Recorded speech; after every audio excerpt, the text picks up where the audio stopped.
हर व्यक्ति दक्षिणा में ही कटौती कर रहा है। धर्म की स्थापना के लिए संत महापुरुष प्रयत्न करके भी असफल हो रहे हैं। यह सनातन धर्म के लिए अत्यंत ही सोचनीय विषय। देखो राजा कैसे, कल कहा दक्षिणा में सारा राज्य दे दिया, खाने के लिए एक पात्र न रह गया रघु के पास। इन्होंने मिट्टी के पात्र में भोजन करना आरंभ कर दिया, कुछ था ही नहीं। राजा था।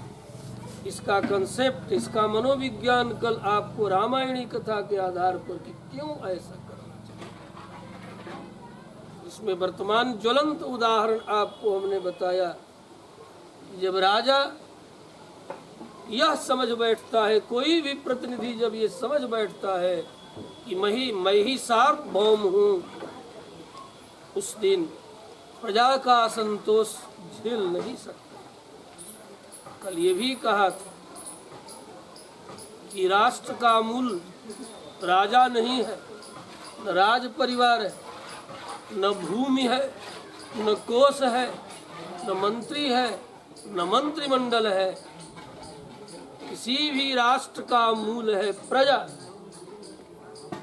इस बात को आप लोग कथा नहीं एक कान से सुना, दूसरे कान से निकाल दो। ये जो तथ्य है ऋषि वचन है, और कलयुग के ऋषि कल्प थोड़ा ही ऋषि से कम चाणक्य हुए, उनका वचन भी और रामायण समर्थन कर रहा है। प्रजा के सामने वशिष्ठादि जैसे मुनिगण भी मौन हो जाते हैं, चुप लगा जाते हैं, एक शब्द नहीं। जब प्रजा का आक्रोश और उद्भावना प्रकट होती है, बड़े बड़े ऋषि महर्षियों की बोलती बंद हो जाती है। क्यों?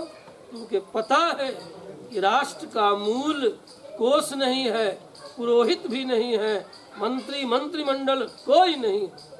प्रजा का मूल है, राष्ट्र का मूल है प्रजा।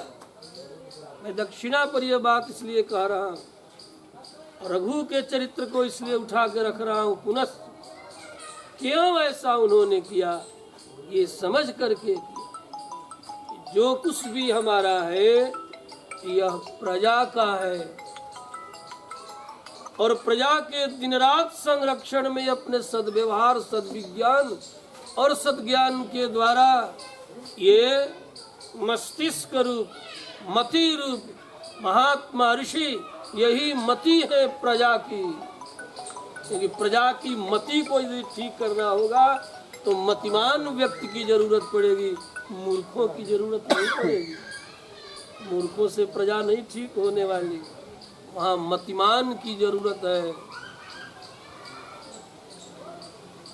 इसीलिए भगवान वेद जो एक एक ऋचाएं, एक एक मंत्र इतना सार्थक है, अनेक जन्म लेकर के भी ऋषि महर्षियों के ऋण से पूरी मानवता ही नहीं, संपूर्ण अखिल भूमंडल कुरीण नहीं हो सकता।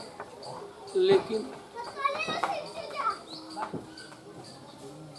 वर्तमान ही नहीं, सत्य युगादि से दो धारा निरंतर चल रही है।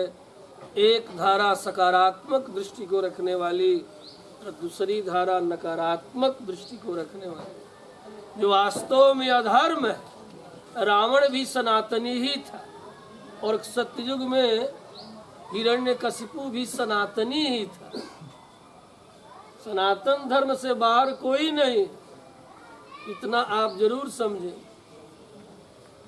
पुनः कहें, सनातन धर्म से बाहर छोटे से काल में भले हम कह लें कि जैनी सनातनी है, बौद्ध सनातनी है, जरा और पीछे चलोगे तो आपको एक ग्रंथ कहूँगा, भारतीयों पढ़े लिखे लोगों को पढ़ना चाहिए, भारतीय संस्कृति का इतिहास।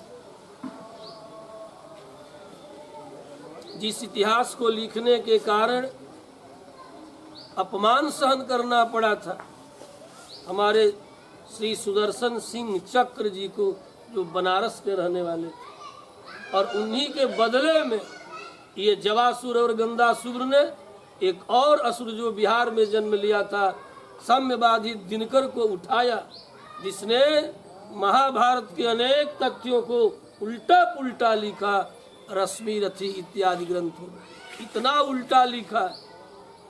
समय की बात है, क्योंकि ये जो सनातन धर्म है ना, इसकी पाचन शक्ति बहुत विशाल है।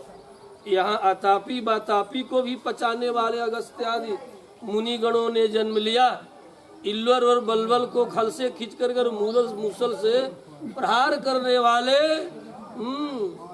हलधर भी यहाँ जन्म लिए हैं। इसलिए समय आने पर यदि सनातनी का 10 युवक भटक गया तो समझ लेना कि घर घर में परशुराम का जन्म होगा, एक एक घर में नहीं। यदि ये बात समझ में नहीं आ रही है तो घर घर में परशुराम का जन्म होगा, हर घर में परशुराम जन्म लेंगे। और किसी क्षत्रिय के लिए नहीं, विधर्मियों के लिए, ख्याल रखना, समझे, विधर्मियों के लिए जन्म लेंगे। जो विधर्मी आज फैल पूरे देश में फैल, अब उनके लिए जन्म लेना पड़ेगा।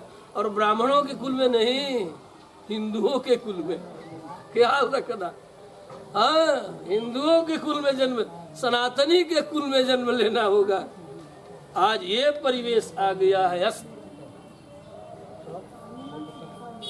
अरे बाबा, दक्षिणा की तरफ आप इतना क्यों आक्रोश में? कहा बिल्कुल आक्रोश में क्यों न रहेंगे, ऋत्विग्यो ही ददौ राजा, कल यही कथा सुनाया था।